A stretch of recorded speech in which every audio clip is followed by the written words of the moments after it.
If someone bumps somebody, I love you, man. I got my MTV out. Savage! I'm a savage! Oh! Now this is what the music industry is all about. Sergio's go crazy. I love this game! Well, all due respect to Puffy, you gotta realize one thing. He didn't start off like that. I'm quite sure somebody taught him that, and that's more deep in the industry. Before he became known as Diddy, Sean Combs was a youngster with grand aspirations, navigating the quiet hallways of a prestigious private school. While his peers delved into textbooks, Sean was busy scripting his own tale, a narrative destined to revolutionize the music scene. Combs was born and raised in Harlem, New York City. Tragically, his father was emmed when Combs was just 3 years old. Following the loss, the family relocated to suburban Mount Vernon, New York, where Combs attended preparatory school. It's said that he acquired the nickname Puffy due to his habit of puffing up his chest during football practice. My father, he was when I was 3 years old. I don't have like a lot of memories of my father. You know. Afterward, Combs enrolled at Howard University in Washington, D.C., but he departed after 2 years to pursue an internship at Uptown Records in New York City. Remarkably, within a year, he ascended to the position of vice president. In those early days, Sean wasn't the figure he embodies now. He possessed a hunger, certainly, but it wasn't for dominance or celebrity. There was a fervor within him, an ambition, yet it hadn't yet been tainted by the shadows that often accompany achievement. He sought success. He hadn't yet confronted the complexities that accompany it. They say, you know, you can't miss something you never had. So that's only a little ways right, you know. However, in December 1991, a terrible incident occurred during a charity basketball game that Combs had organized at the City College of New York. Mr. Combs, then a relatively obscure 22-year-old intern at a radio station, co-hosted a celebrity basketball game alongside the rapper Heavy D. Tragically, chaos erupted within the overcrowded City College of New York gymnasium, leading to a stampede that claimed the lives of 9 individuals. In the aftermath, a report commissioned by Mayor David D. Dinkins pointed fingers at Mr. Combs, citing his decision to entrust inexperienced individuals with organizing the event and his misleading of ticket buyers regarding its charitable nature. Quote, "City College is something I deal with every day of my life," Mr. Combs said in '98, "but the things that I deal with can in no way measure up to the pain that the families deal with. I just pray for the families and pray for the children who lost their lives every day." A year later, during his internship at Uptown Records, Mr. Combs' work on the remix of Come and Talk to Me proved instrumental, propelling the single to sell an impressive 3 million copies and marking him as an emerging talent in the industry. Subsequently, he contributed to the production of remixes for artists like Heavy D, the reggae sensation Supercat, and the R&B star Mary J. Blige, notably on her hit track Real Love, which also served as the introduction for the rapper known as the Notorious B.I.G.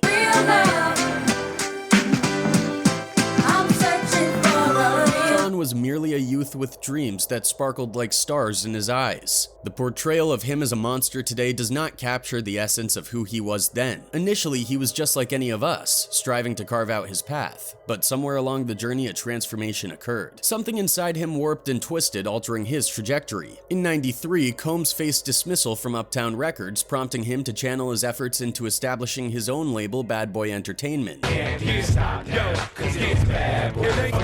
It was during this period that he encountered and formed a bond with a streetwise hustler named Christopher Wallace, better known as Biggie Smalls or the Notorious B.I.G. By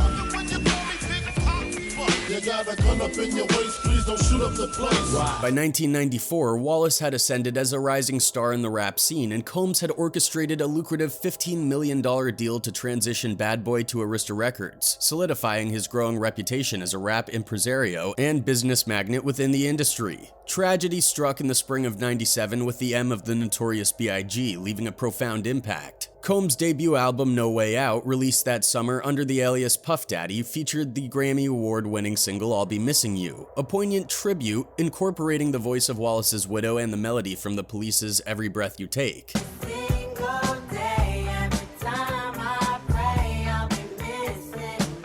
Throughout '97, several more singles from No Way Out soared atop the pop charts. In 1998, Combs embarked on a tour in support of the album while maintaining a strong presence on the airwaves. He collaborated with guitarist Jimmy Page for the movie Godzilla, crafting the single Come With Me, a powerful reinterpretation of Page's Led Zeppelin classic Kashmir. That year, Combs secured 2 Grammy Awards for Best Rap Album, No Way Out, and Best Rap Performance, I'll Be Missing You. Additionally, he launched the Sean John clothing line, further expanding his entrepreneurial endeavors. As Sean Combs delved further into the music industry, he entered a realm that molded him in ways he could not have foreseen. He found himself mingling with titans who wielded influence like a double-edged sword, and they spared no effort in revealing their strategies to him. The industry magnates recognized something within Sean, an untapped potential, and they cultivated it, fueling its growth until it morphed into something formidable, perhaps even monstrous. The accolades were seductive. Magazines exalted his every step, TV programs hailed him as a visionary, and radio personalities echoed his words to the masses. Sean Combs transcended mere humanity. He became a phenomenon, captivating the world's insatiable appetite for more of him.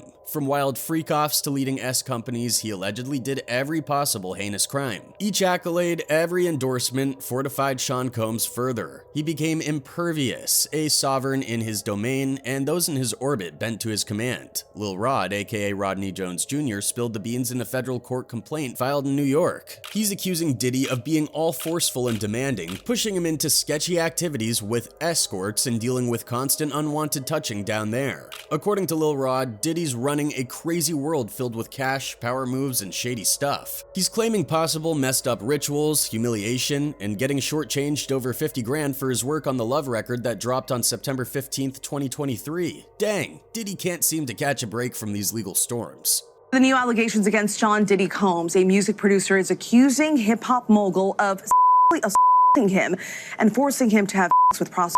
The lawsuit from Jones is no joke. A whopping 70 pages detailing the wild claims. Apparently Combs at 54 was trying to push him into accepting a messed up relationship, which they say is some messed up norm in the music biz. Represented by attorney Tyrone Blackburn, Jones is also dropping a bomb about a RICO enterprise that didn't keep a close eye on Combs, failing to warn or supervise him. This supposed conspiracy involves heavy hitters in the music game, with Universal Music Group CEO Sir Lucian Grange, ex-Motown CEO Ethiopia Habtemariam, Diddy, his right hand Christina Koram, and even Diddy's 30-year-old son Justin, all slapped with defendant status in this crazy lawsuit. Talk about drama in the industry. Throughout his time with Mr. Combs, Mr. Jones witnessed, experienced, and endured many things that went far beyond his role as a producer on the Love album. The heavily photo-illustrated suit says, noting that Mr. Combs required Mr. Jones to record him constantly. The filing asserts that Mr. Jones has secured hundreds of hours of footage and audio records of Mr. Combs, his staff, and his guests engaging in serious illegal activity. But a lawyer for Combs called the events described in the lawsuit pure fiction. This is now one of several lawsuits filed against Combs in recent months. In the year and change that Jones was teaming up with Combs on the Love album all over the place, things apparently got pretty wild. He got introduced to some of Diddy's famous buddies, but not all the encounters were sunshine and rainbows. One time he crossed paths with Cuba Gooding Jr., who's no stranger to misconduct accusations. Jones claims the Oscar winner went all handsy, touching, groping, and fondling his legs, thighs, back, and shoulders. When asked about these serious allegations and the whole SA claim against Combs, attorney Sean Hawley didn't hold back, saying Lil Rod is just a liar out for a fat payday with his $30 million lawsuit. Hawley, a partner with Kinsella, Hawley, Iser, Kump, Steinsapir LLP, added, quote, his reckless name-dropping about events that are pure fiction and simply did not happen is nothing more than a transparent attempt to garner headlines. We have overwhelming, indisputable proof that his claims are complete lies. We will address these outlandish allegations in court and take all appropriate action against those who make them. His own son Justin Combs was even more unequivocal in his and his father's defense. A spokesperson stated to Deadline, quote, Justin Combs categorically denies these absurd allegations. They are all lies. This is a clear example of a desperate person taking desperate measures in hopes of a payday. There will be legal consequences for all defamatory statements made about the Combs family. This new SA accusation from a guy adds to the 4 previous lawsuits already on Combs' plate, including one from his ex-girlfriend Cassandra Ventura filed late last year. The one with Ventura apparently got sorted out real quick with a hefty but hush-hush sum changing hands just 24 hours after it was filed in New York last November. Combs ain't holding back, calling everyone out for chasing a payday. And if that's not enough, the accusations keep rolling in, from ST claims to allegations of being involved in a gang situation back in 2003 with an 11th grader. Diddy's definitely in the legal storm with no sign of it letting up anytime soon. The revelations came amid the lawsuit filed by Cassie, In a lawsuit filed in 2013, Diddy is alleged to have orchestrated a freak-off event causing substantial damages to the hotel amounting to tens of thousands of dollars. The legal document asserts that Cassie, at the time, was tasked with arranging the venue and hiring male individuals for these gatherings. Reportedly, she was directed to utilize websites and escort services to locate men with specific attributes. The lawsuit claims that Diddy insisted on these encounters on a weekly basis, consistently referring to them as our thing and emphasizing the need for secrecy.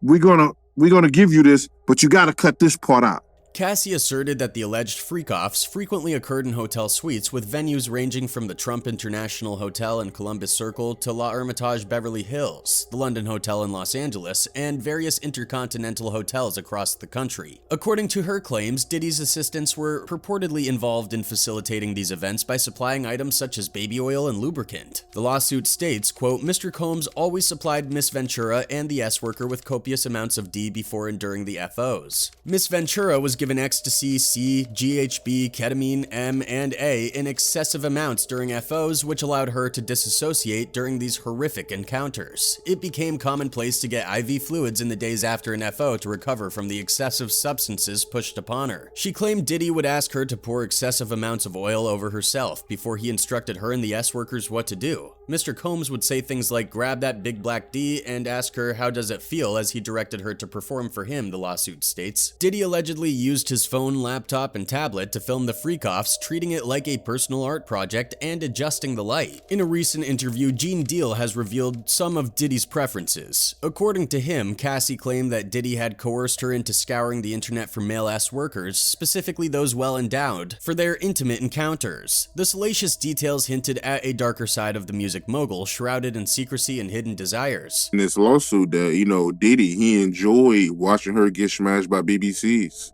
So, what you think about that? Do you think she was the only one getting banged by him? Speculation filled the air as Gene probed deeper, suggesting that perhaps Cassie wasn't the sole participant in these illicit activities. The question lingers, was Diddy, a man of immense influence and power, also engaging in these encounters with male S-workers? This man had this woman search for online just for them to have with her.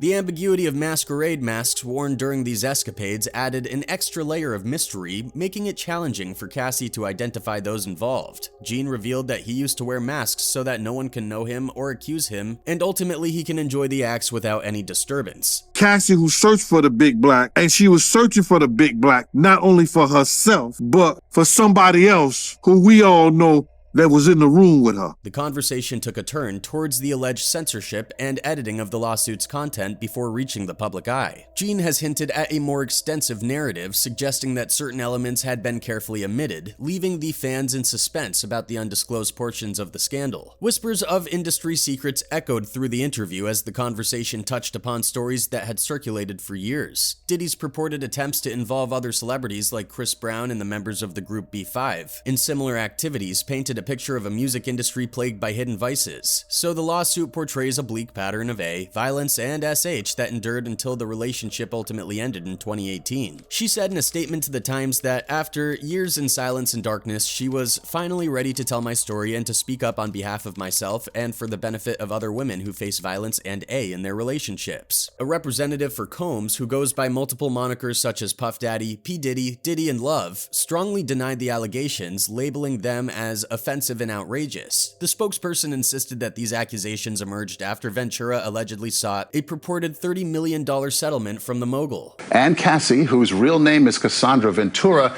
are saying tonight that the two have settled a lawsuit she filed against the mogul yesterday in Manhattan federal court. Amidst murmurs of his questionable actions, the industry's elite stood unwaveringly beside him. They chose to ignore his transgressions, his controversies, all to safeguard their own authority and influence. Why did they not stop him and kept mentoring him? People suggest that all these wild parties and substance abuse is a result of mentoring by Clive Davis. Diddy's journey intersected with Clive's when he was a 23-year-old aspiring artist aiming to make his mark in the competitive music industry. His innovative hip-hop concepts managed to captivate the renowned Clive, who was on the lookout for an artist capable of forging a genuine connection with the audience. Recalling their first meeting, Clive has shared that he discovered exactly what he was in search of within Diddy. Quote, Puffy was 23 years old and I knew the artists that I had. Aretha, Dion, Whitney was one kind of music, Davis says. LaFace ushered in blue-collared R&B at its height, but sensing the hip-hop revolution, both LA and I agreed that we could use someone really attuned to the street. You gotta know what you can do for yourself and you gotta know when you need to look to other people. Some voices suggest a different narrative, portraying Davis as a man with a more complex and controversial persona. These critics label him as one of the first gatekeepers of the industry, allegedly exerting influence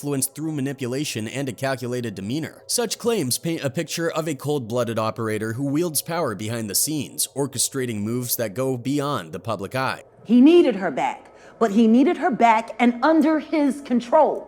In the intricate tapestry of the music world, Clive Davis stands as both a celebrated legend and a figure shrouded in speculative whispers, embodying the duality that often characterizes the entertainment realm. It was mainly due to the fact that he allegedly mentored Diddy. Most likely because he was victimized by his mentor, who loved to control people.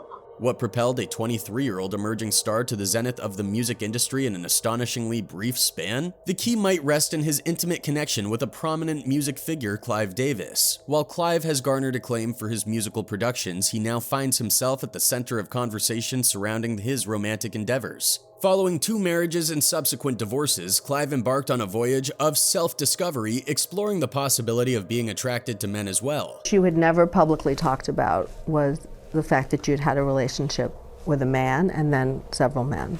Through this period of self-reflection, Clive reached the revelation that his SO was not exclusively HS, a stark departure from his convictions during the initial 5 decades of his life. She had never publicly talked about was the fact that you'd had a relationship with a man and then several men. In his published book, The Soundtrack of My Life, Davis recounts that his initial experience of engaging in a encounter with a man took place during the Studio 54 era, a period when he was married to his second spouse, Janet Adelberg. On this night, after imbibing enough alcohol, I was open to responding to his overtures, Davis wrote. Was I nervous? Absolutely. Did the heavens open up? No, but it was satisfying. The experience prompted a period of soul-searching and self-analysis. Later on, Clive established a dedicated partnership with another man, and this bond endures to the present day. Following years of uncertainty, several sources within the industry have claimed that Diddy is apparently the individual in question holding the position of Clive's significant other. To know the truth of the matter, they was the one putting the money behind the engine of Bad Boy until Puff could get up there to Clive Davis. Speculation regarding the trajectory of Diddy's music career has endured over time. Presently, it is allegedly revealed that the two shared a romantic involvement spanning 5 years. Clive has openly acknowledged his companion's presence at various gatherings and their shared travels, yet he has chosen not to reveal the individual's identity. Nonetheless, it has become progressively evident via some reports that Diddy is the artist most frequently spotted accompanying Clive at public functions, often appearing at the same events. Seeing a man or a woman for about a 4 or 5 year period of time, interregnum, entered into a relationship with a man. And thus the cycle persisted. The authorities, the governments, even law enforcement, each played their role in safeguarding Sean Combs, shielding him from repercussions and enabling his darkest impulses to thrive unchecked. It appears that the industry didn't merely shape Diddy, it birthed a monster, a creature that would seize at nothing to attain its desires, heedless of the fallout.